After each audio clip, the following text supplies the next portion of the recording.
Give me time, give us a kiss. Tell me your politics.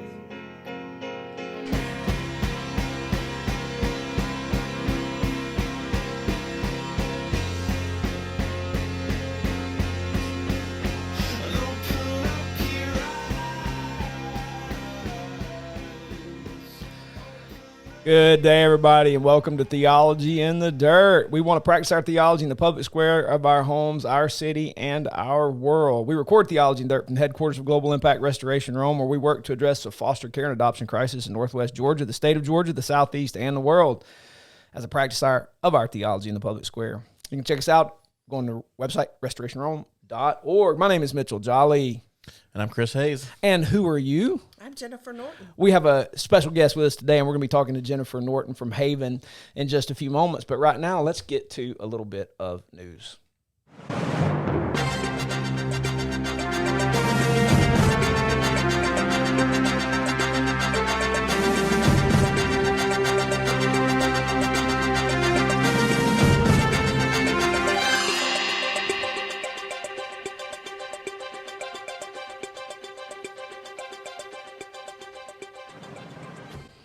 All right, so today I have my list of news headlines. The first one is the Pentagon said Thursday an Iranian-made drone struck a coalition base in northeast Syria, killing a United States contractor and injuring 5 U.S. service members and another contractor. Defense Secretary Lloyd Austin said the U.S. retaliated with precision airstrikes against facilities used by groups associated with Iran's Islamic Revolutionary Guard Corps. Also in a move that brings Finland one step closer to NATO membership, Finnish President Sauli Niinisto signed a law Thursday. It would allow the country to join the defensive alliance as soon as the two holdouts, Turkey and Hungary, have ratified its accession. Hungary's parliament is slated to vote in Finland next week, and Turkey before the end of parliamentary session on May 14. Here's an interesting one. More than 1 million people have taken the streets across France to protest the country's recently passed pension reform, many turning violent. Paris Garbage Collector Union will continue the strike until at least next Monday, leaving thousands of tons of trash stranded on Paris sidewalks. French President Emmanuel Macron confirmed that he won't back down from the pension changes, which raise retirement age for most workers 62 to 64.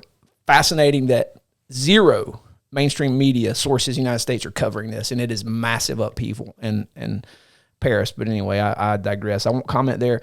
Last thing I want to note, the Washington Post reported Thursday, no additional activities expected this week in the grand jury investigation of former President Donald Trump's alleged hush money payments to adult film star Stormy Daniels. Meanwhile, Manhattan District Attorney Alvin Bragg, who's leading the investigation, denied a request from Republican House members to turn over details of the ongoing probe to their committees, labeling the demand unlawful and thus your garbage for the day.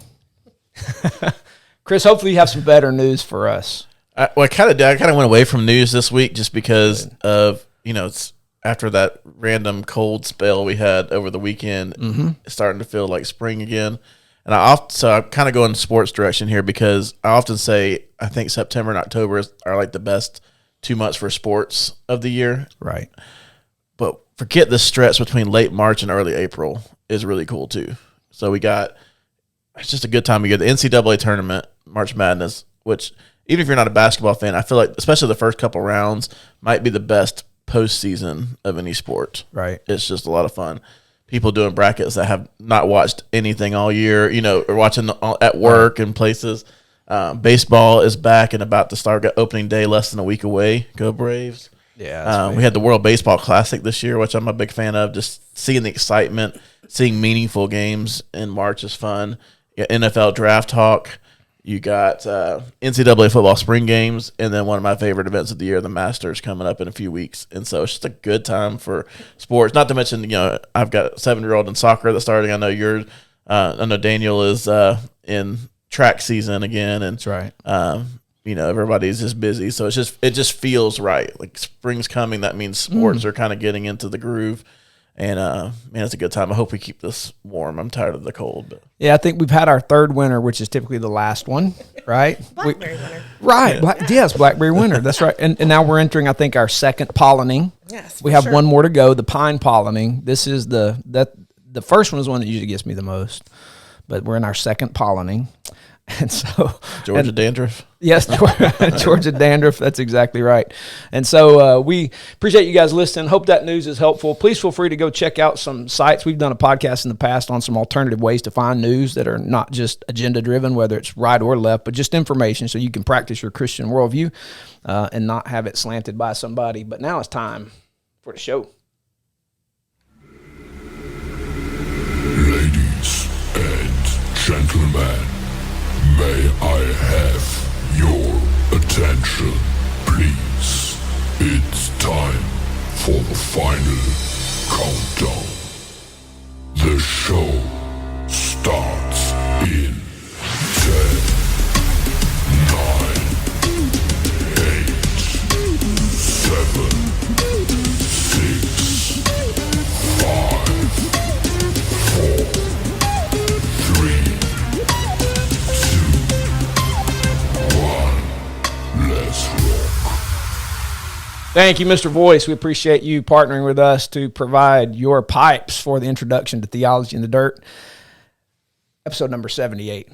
Jennifer, thanks for being with us today. Thank you for having me. It's a joy. It's a joy. We have some questions. We shared with you some questions, and so Chris and I will just pop back and forth asking you some questions. I'll go first, and I'm sure along the way we just like to converse, like chop stuff up, talk about it. And so if we have some side questions, don't hate on us. We may have some. Tell us more about that. Tell us more about that. But Jennifer, tell us a little bit of the story about what Haven is and how it came to be. Okay.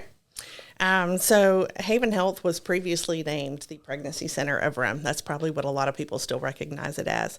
It came to be from when Yvonne Miller and Jimmy Jordan got together, and Yvonne noticed a need in our community for a place for women to turn when they were facing an unexpected pregnancy and they needed help and guidance through it. Mm-hmm.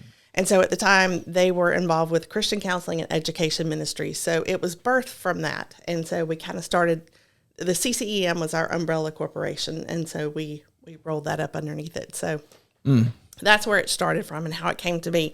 In 2016, we changed names to Haven Health to reflect a more medical direction that we were going. And so that's where it's kind of grown from there. So we transitioned to a medical clinic in 2016. Dr. Jordan and Yvonne have been serving Rome and Floyd County for a long time. Yes. Like I remember, my dad knew Dr. Jordan, and I'm talking 70s, like late 70s. and so it's been a while. And so they've been around a long time, and talk a little bit right there, Chris. I know you have a follow-up question, but a little bit more about the Christian counseling education ministries and the need for serving women in our community. Tell us a little bit about what that need is and why that need was present. Well, the Christian counseling and education ministry started from a place with Jimmy being a counselor, and so he wanted to reach out to those who couldn't necessarily afford counseling and didn't have the means for that. So he started that, and so he was seeing clients for a very long time. And so that kind of branched off in a different direction from the pregnancy center or crisis pregnancy center. So there is a very large need in our area for women to turn to. There's really not a place for them to go before we establish, which we actually just celebrated our 37th year. Wow. So March of 1986 is when we established. Wow. Congratulations. Yes, that's 37 awesome. years. Yes, 37 Incredible. years. That's awesome. It's exciting. Yeah, that is exciting. That's good. Before we kind of get into a little bit more about Haven, will you tell us a little bit about your background and then kind of what got you to where you are with Haven? Okay. So I was born in Rome. My father worked for Georgia Power, and we moved all around Georgia. So we moved away when I was very young. Came back when I was a junior in high school, so I graduated here. I moved away for college, and then I married my husband, and we moved back to start a family. We have 3 wonderful boys, Levi, Sawyer, and Baylor. Awesome. So I started in 2016. Actually, my children were attending Unity at the time, and somebody recommended me for the job. And so I met with Jimmy and have been serving there ever since. So I began as the CFO, and until April of last year, I served in that role, and I became the executive director April of last year. That's awesome. What for those who maybe are listeners who are not unfamiliar with Haven Health Clinic? What are some of the services and things that you guys provide there? And then is there one of those that maybe is kind of like your DNA or like your primary resource? Okay. Yeah. So when I started 8 years ago, we were only seeing women that were pregnant. So we offered free pregnancy testing and then options counseling from there. So since then, we have expanded our services, like I said. So now we still offer the confirmation pregnancy test, but we also offer limited ultrasounds. We offer STI testing and treatment, and that's STIs, sexually transmitted infections. What we used to know as STD, but that's not the correct term now. Right. So, but we offer testing and treatment, and then we offer parenting classes. Okay. So, I can expand on some of that if you want. I'm sure we'll get into some of that. But I wasn't even sure. I knew a little bit. I knew the pregnancy side of things, right, but I don't know that I knew until doing some research for you coming in, the breadth of what the clinic really offers and how it can really help everyone from young ladies to, right, people with kids to, yes, all those kinds of things. And so it's really neat what y'all are doing. Right. And so used to, we would have women that were, just facing an unexpected pregnancy, but now it's gotten harder to get in clinics for the confirmation. That we have women that are nervous about being pregnant or not quite sure where they're at, or they've had an event. And so we see those. We actually get women in that are excited to be pregnant, and that's a breath of fresh air for us. So awesome. Yeah, that's cool. What do you say is your most utilized service at Haven? So definitely, without a doubt, our most utilized service is our parenting program. We haven't really advertised our STI testing and treatment. We've kind of wanted to enter those waters very slowly. Sure. And so it's had a great response. But parenting is definitely the most utilized service. If you want me to go into that now, please. Okay. Yeah. Tell us about that, because one of the things I think is fascinating in this world. Here in this building, we focus on reunification with the biological, or increasing the speed of permanency for a child, providing all those services. And one of the things that I see down this hallway every day is very few men. And so you're talking about the parenting component. So I'll ask a follow-up to this, but what happens when a lady comes in and you're trying to help them? You want to have this baby. Yes. We're trying to not fuel the abortion industry. Yes. Secondly, you want this mom or this dad to be good parents. So how are you, because that's how we keep these kids out of the system. Is God's idea is that home is intact. That's flourishing at its finest. So how in those parenting services, what are you guys doing to push that along? So I'm going to kind of jump back to what you said with God and kind of tell you. So we are a faith-based ministry. We serve women who are pregnant, who think they are pregnant. And so we are able to kind of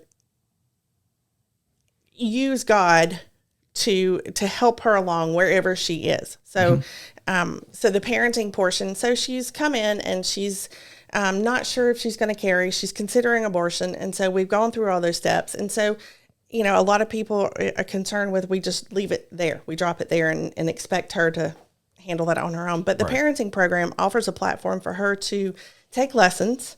So if she's never been pregnant before, then she can learn all about the development of her baby and learn about how her body's changing. And so she can take classes along each, milestone in the pregnancy. Right.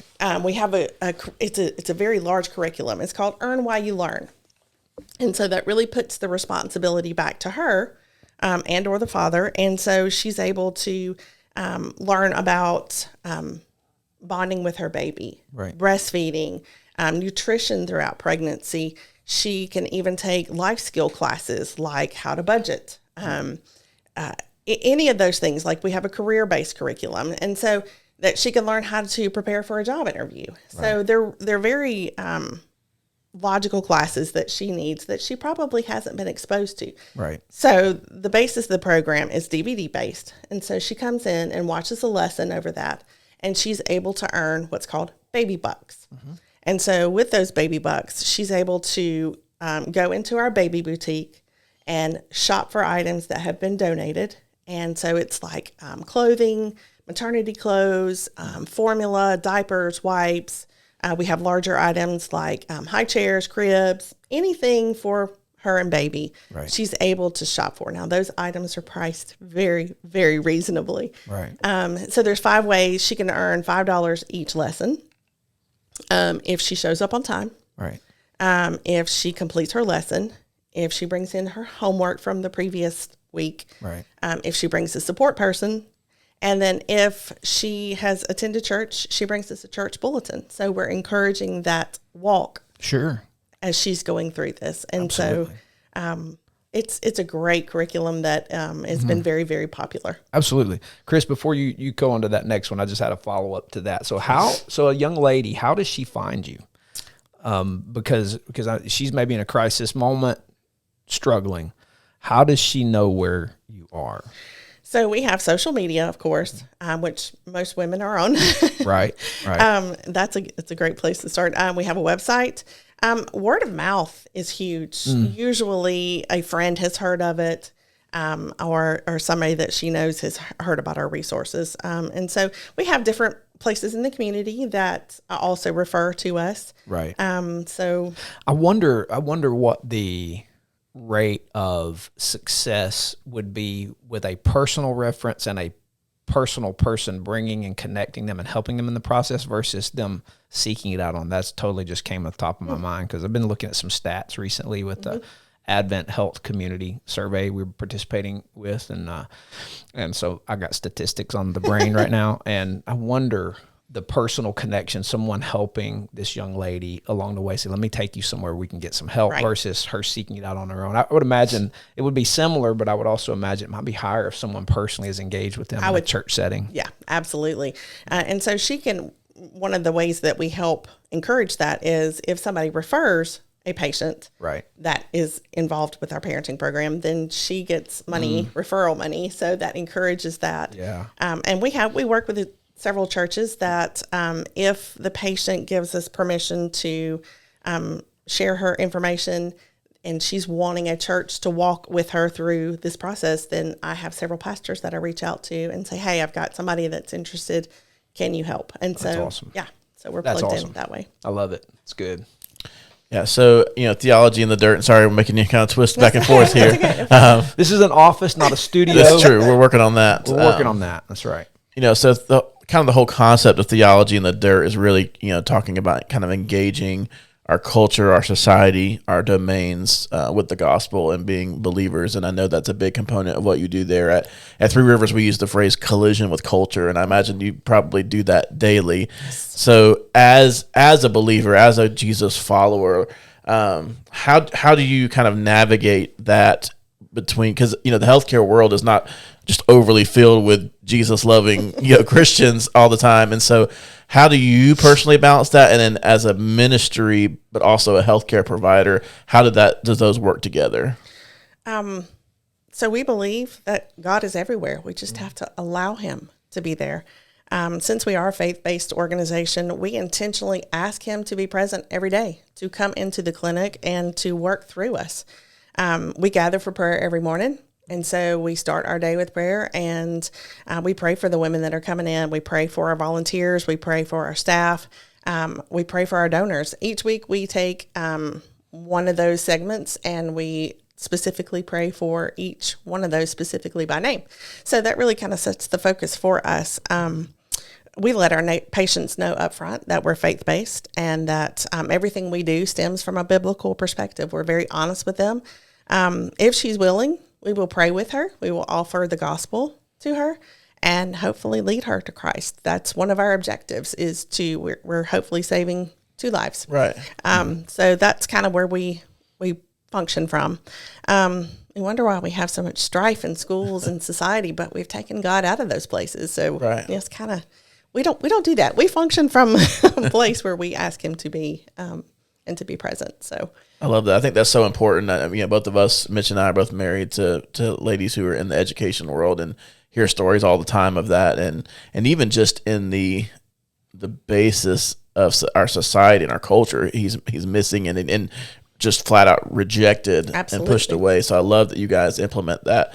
That kind of leads into kind of a more, I don't know if a difficult question is the right thing, but obviously speaking of our culture, our society right now, one of the biggest hot button topics is this debate between, pro-life and pro-choice, which I hate to even call it that. We talked in a previous episodes about how media shapes the narrative, and sure. even in that argument, just saying the words pro-choice as opposed to pro-death, which is probably what Absolutely. it should be, and we are not shy about our beliefs on that, and we know that you shared that. So Absolutely. that's a long way of kind of circling around to how do you in your work navigate that process, because I'm sure not everyone that walks in there is just like is absolutely pro-choice or pro-life, excuse me, and just believes in that. Right. So how do you navigate that from both a Christian standpoint, but also the healthcare clinic that you provide? Yes, it is definitely a hot button item. What happened last year with Roe versus Wade being overturned, and almost immediately Georgia making it illegal to have an abortion after 6 weeks or a fetal heartbeat present. You would think that a pregnancy resource center like us would have to close up our doors, and we would no longer be needed. But however, that's the furthest thing from the truth. Okay. When I started 8 years ago, we might have seen 3 women per week. And now we're seeing 3 to 5 women before noon each day. So our job has gotten much more complex with the timing of things. But we used to not book appointments. All of them were walk-ins, but now we have to book appointments. So it has definitely changed the landscape of how we function on a day-to-day basis. However, we don't get involved with the politics. We're there to serve God, and whatever the law is, no matter what it is, we're still going to serve God. And so we tend to actually stay out of the politics. It really doesn't matter that we're going to still have a job to do, and we're going to do that job as He wills. Women haven't stopped seeking abortion. It's just a different avenue that they have to go through. So we still have 3 bordering states that it is still legal up until 20 weeks around us. So there's Florida, South Carolina, and North Carolina. And so they're still able to use those avenues. So we're still busy. We're busier than ever. So it really, it's just made us have to change paths. Are you seeing much opposition to that from your standpoint, whether not necessarily maybe from clients, but just from whether it's on social media or people, because I realize picketing and things like that is probably more common out west, but it still happens here too. Have you experienced much of that either before or after the Roe versus Wade decision? We've seen a little bit. Like you said, we're kind of tucked away, and I think our community is vastly supportive of what we do. Quietly. We can talk about that later. But Sure. So we've had some people come and bring things and sit them on our doorsteps, thinking that we're Planned Parenthood. I think it mostly stems from a lack of education about what we do, Right. More so than the actual matter at hand. So we've had some of that, but largely we're still functioning like normal, and everything's quiet. So that's what we hope to continue. Yeah, that's even when we get into that, I'm one that I'd squarely like to jump in the middle of the politics, because I think government Really? belongs to, Chris, like, really? I never would have guessed that. Yeah, you would Mitch. never guess that, right? So, government is God's idea, and in the fullness of time, the Lord will return, and He's not going to abolish government. Revelation 21 gives us this beautiful picture of Eden regained, in which the nations of the earth, redeemed, will now bring all of the fruit of their labor to the heavenly city to present to Jesus as an act of worship. And so in the meantime, with the kingdom here and advancing, part of our task is in this pro-life thing is to get down in the weeds of some of that. And Sure. And even in the pro-life side, it's not just as simple as pro-life, because even in the pro-life side, there's movements that I think sometimes get out of bounds and sometimes don't go far enough depending on the issue. And some of those are like the Equal Protection Act, where people are now advocating. A lot of people, particularly in certain spectrums of evangelical culture, advocating for the prosecution of mothers who have an abortion for murder. which really gets down into not addressing the issue and being very, I think, nose blind. But even in the pro-life issue, I would imagine you guys have to deal with some issues along the way. Even for people, we would say, yes, we want that baby to live. Yes. And one of the things I scream for is then you better be in line to take the baby when mama can't keep the baby. Absolutely. Yeah, right. And I think every one of us at the clinic has offered at some point, or been approached, hey, I had a client said, would you take my baby? And I said, well, of course I would. Right. And she was a different nationality. And so she was dumbfounded that I sincerely, you would really take the baby. Of course. Right. Absolutely. No doubt. And I think that's also part of our challenge in this is we want that baby to live and we want that baby to have a full, good, healthy life also. So we want to move them to permanency. We want that family unit to be intact. Yes. And if that family unit will not be intact, we need Christian families to jump in and be ready to take those babies. Absolutely. And so right now in Floyd County, we have 5 homes available. And that, awesome. Well, it is, at least we have 5, but the numbers of kids in the system are over 200 at this point. So we need people who really say they're pro-life to be ready. When they come to you and say, absolutely, I can't care for this baby, we need them to be in the system and ready to take those kids. So I imagine this being a hot button topic for you guys. So absolutely. Can you give us some examples of how you've seen the Lord at work? So what are things you've seen that's evidently the hand of God blessing your work and taking it forward? So some examples that I can provide you is we had, when the clinic first opened, a lady came in that was abortion minded, and they saw her and she decided to parent. And so she carried the baby.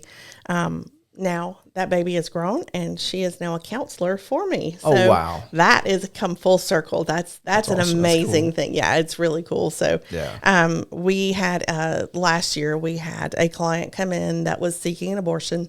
And so she was Wiccan. So that was something different for us. But she was she stated that, she didn't think we would see her because she had a different faith than we did. And so we welcomed her with open arms and we did our job. And so we actually, along the weeks talked about the conversation of how her faith and our faith were similar in some ways. With the light, they focus different anyway. Sure. Yeah. But I love that, by the way, making connections. It's so key that we don't instantly start out making distinctions. We highlight those distinctions. It's okay. We don't believe the same thing, but we find connection points. Absolutely. And then you can highlight your distinctives, and that's okay. But you got to find the connective point. Absolutely. You got to find a jumping off point somewhere to identify with her and make her feel like that she's not judged because we're all a different background. We're all different circumstances. And so, but what's interesting is that she ended up in a local Christian church. Oh, wow. Yeah. That's awesome. So, Praise God. Yeah.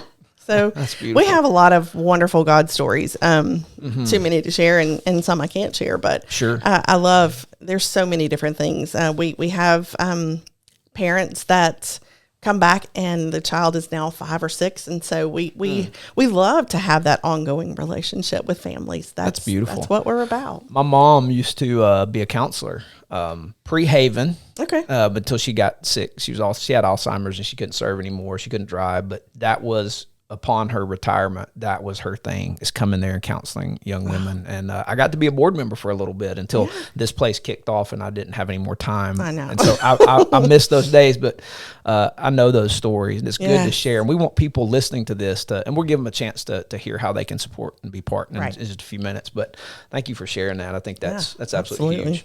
Yeah. Yeah. So obviously I know your clientele is women and is typically pregnant women. I worked in the social work and the child welfare field for over a decade. And one of the things we saw, obviously there's a lot of men who just either don't want to be involved or are involved for a minute and then kind of, run and leave. Right.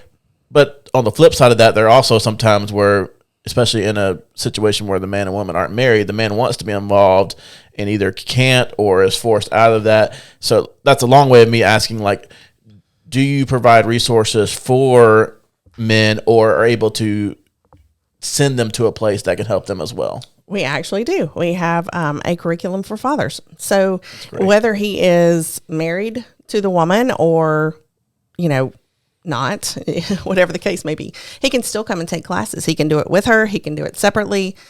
So we have a great curriculum that teaches them how to be involved, he's actually going to learn about what's going on with the woman and how she's growing. And that only educates him and helps him support her better. The more knowledge you have, the better decisions you're able to make. So he's going to learn about how to be consistent and how to be present and what a role model is and how to be a leader of his family. So again, all this stems biblically. So it's a great, and as a mom of 3 boys, that's very important to me. Right. So we do have a lot of fathers that actually come in and take classes and participate along with their wife or significant other. And so we've had a great reception from that. So yes, those same pastors that we're able to pass along, if he's open and willing to it, then we reach out to them. And, that's not our wheelhouse so the walk longevity. So we reach out to pastors who that is their wheelhouse. So we have resources in place to hand off. I love that. I think that's so important. We talk a lot. And we did a whole section on discipleship, Yes, and absolutely. and really, in a way, you're doing that there for young men and young women. Yes.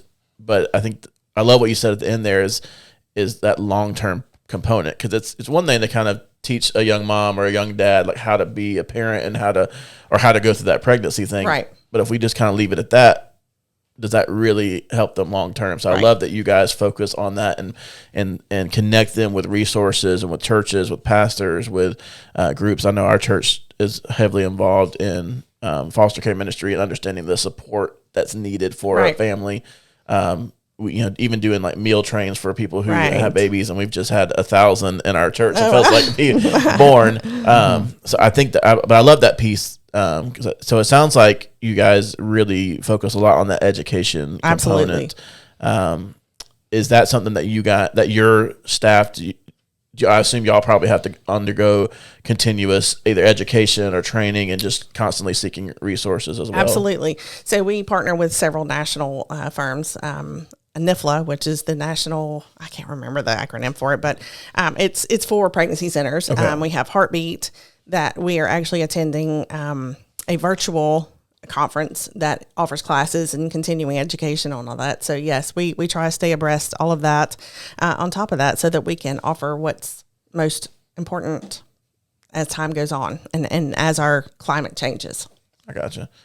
Is there, we talked about, I know you guys are very intentional, very bold about your work and your belief system and your ministry. But if there's anything that we know from doing ministry is that it's hard and it's messy and the devil opposes it because he doesn't want you to do that. So I'm going to assume there are obstacles and there are hardships that come along the way. Can you touch on that a little bit about some things that you may face? Yes. From a spiritual standpoint, we spiritual warfare is alive and well. And so we know that. And so prayer is the best way that we equip for that. We have a prayer team that we, not only within our clinic, but we have an external one as well that helps us with that. We've had people come and anoint the building and do prayer walks around the building to cover us in prayer. So, we all experience that. Devil doesn't like it when we're doing that work. Right. So from a functional standpoint, we have 2 huge hurdles, space and finances. Like I said before, we're seeing 10 times the number that we did many, many years ago. So, and when we were doing that before, we had 4 employees, and now we have 5. Right.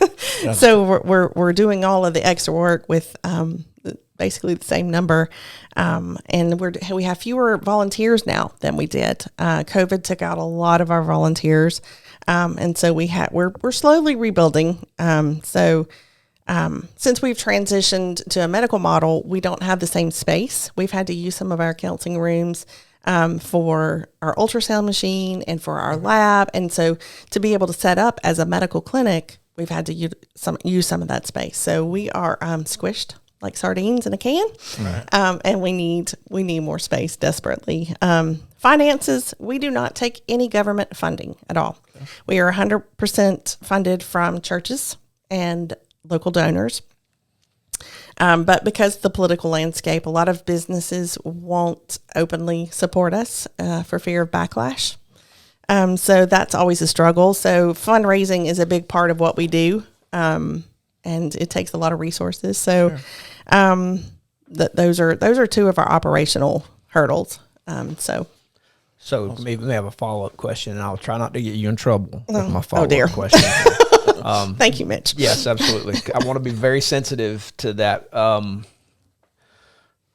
People, businesses, churches, pastors are very sensitive to their affiliation with you guys. Yes. Like I feel emotion, like their anger, like it's just I have to be very careful. Yes. Exercise, Lord willing, some Holy Spirit self-control. So when someone comes to you that should think differently, how do you handle that in a appropriate manner? Because I struggle, I really wrestle with that. We're not talking about the nuance and the granular level of what is robustly pro-life, right? We can say, okay, we're pro-life, and we would say from womb to tomb, right? All human life, image of God, valuable, vital. And even in that, there's some things we can debate and fight healthily over. There's things right in front of us. It's really a social issue. But when it comes to like, all right, you get in this camp or get out of this camp, how do you guys handle that? And is that a source of lack of funding primarily? You just said it to a degree, but if you could estimate if everybody who should be pro-life or pro-life, what difference would it make for you guys? Oh my gosh, it would make a huge difference. Right. So we have several clinics around Georgia that we partner with, and we share resources with, like training and things like that. So here's one's in Douglasville. Okay. PRC in Douglasville. They're amazing. When they have a walk, they raise $150,000. They have churches that are all in. I'm talking like that's the top of that's the first thing that they are giving to is their clinic. Right. At our walk, we brought in 30,000. Right. Show you a difference, right. And so when they have a banquet, they're bringing in 250,000. And right. so we're struggling to meet 50. Right. So there's a huge difference. But, in talking with them, they have complete buy-in from all of their churches around them. Right. Churches are hosting them and providing for them. And so that would be huge. And so from a business standpoint, people may give personally, but they want to keep their business name out of it. Wow. And, so how do we fight that back? We don't. We have people that we partner with, even locally, that do. Yeah. Emily Matson, who is very vocal in this pro-life. Is she a board member with you guys, or just a local partner? She is a local partner. Okay. Yeah. She is also Georgia Life Alliance. Right. And so she's working with lawmakers and pushing that train ahead. So she's kind of our hashtag Barry alumni. Yeah, exactly.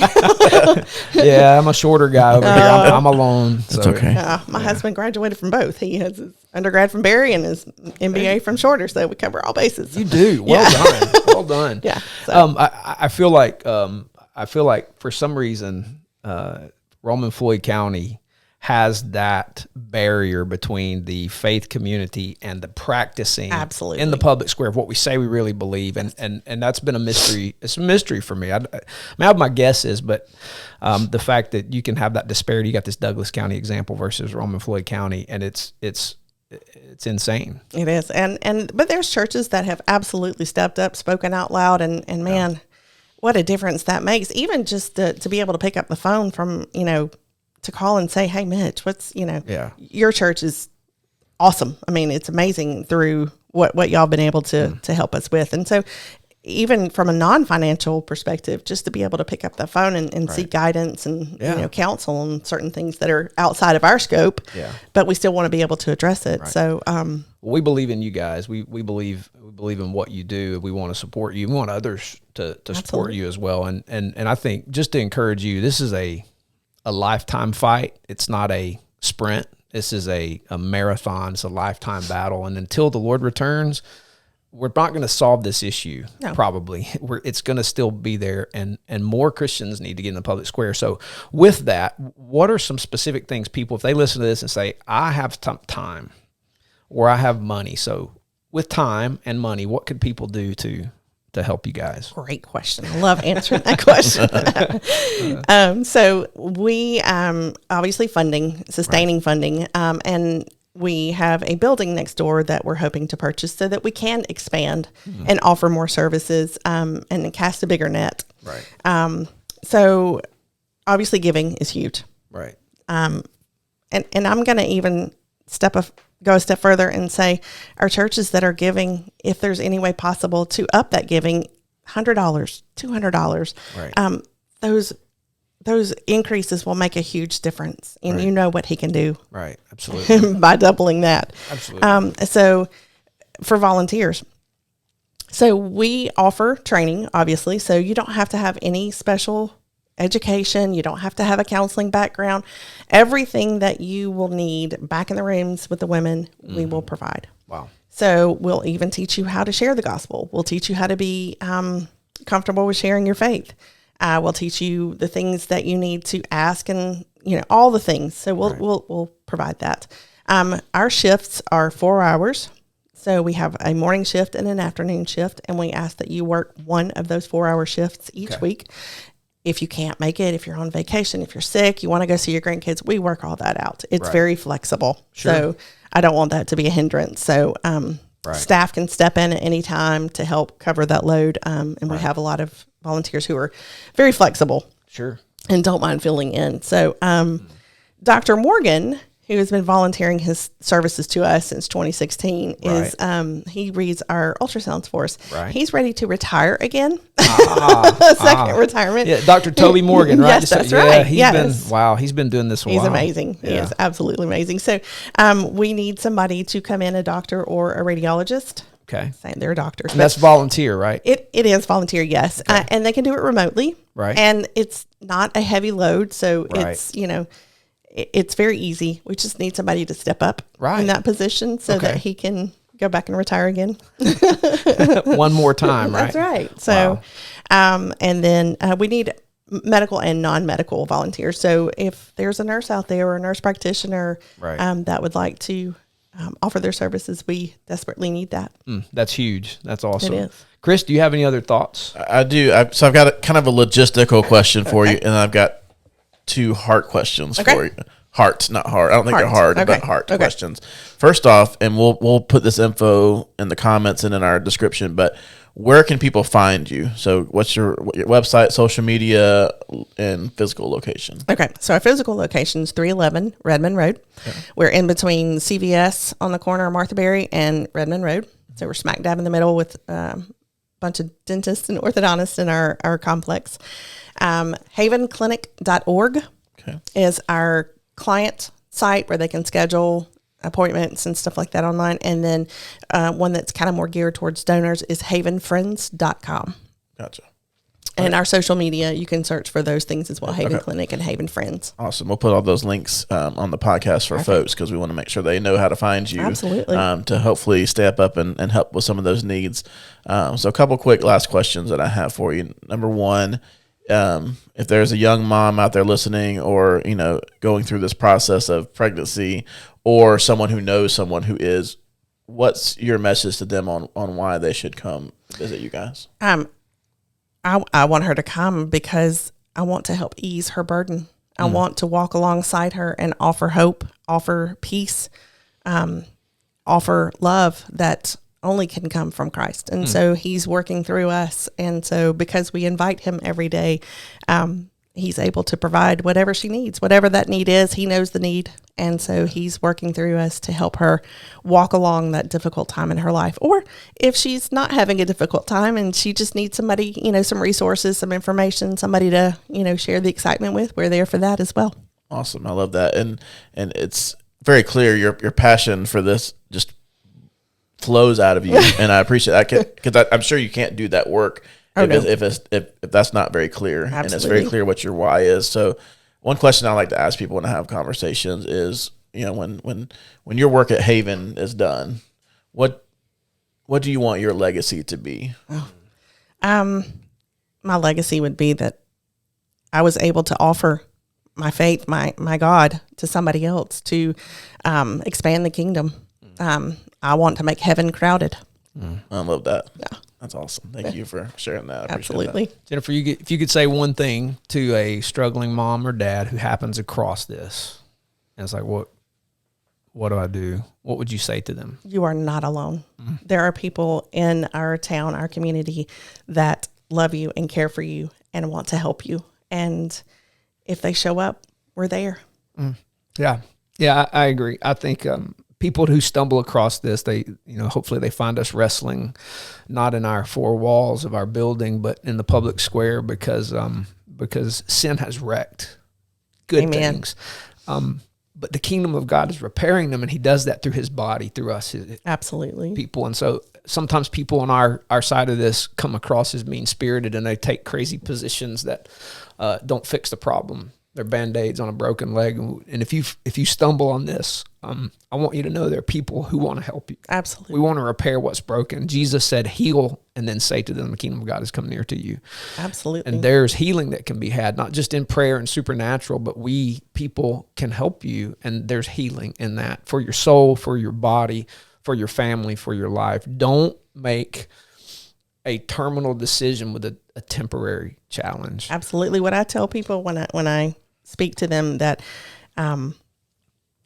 if we're faithful, God will be fruitful. Yeah. That was our previous director's motto. Yeah. That has kind of filtered down to me. But if we take the time in church, because we're all great churchgoers, if we take the time in church to prepare for what we're actually supposed to be doing, Right. Jesus was with the broken, Yes. the lost, the dying, the suffering. That's right. He wasn't tied up in the business of church. And so we got to use that time we're in church to prepare for our real job here. That's right. Matthew 25 is such a stark reality that when the Lord separates the sheep from the goats, we all understand salvation is by grace alone, through faith alone, in Christ alone, and that produces works in the public square. And the Lord judged their salvation in Matthew 25 based upon the fruit of their works. And he said, those of you who visited the sick, the prison, you fed, you did these things. You're the sheep. You come over here, and the rest of you, you didn't do them to me. I said, Lord, when did we not see you? And he said, if you didn't do it to the least of these, you weren't doing it to me. And Amen. so depart. And so there's a component, if we're not in the public square, healing, Absolutely. actively healing, we got to question whether or not our faith is real.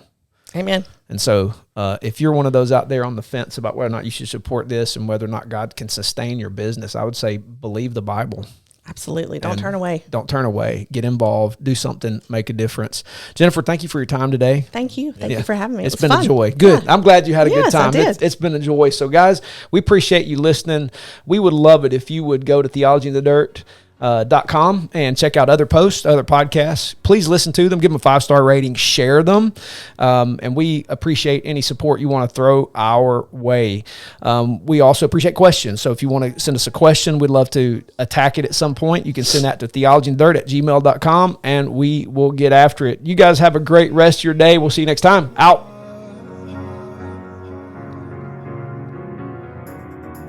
Cause you're a sky full of stars. Cause you light up the path.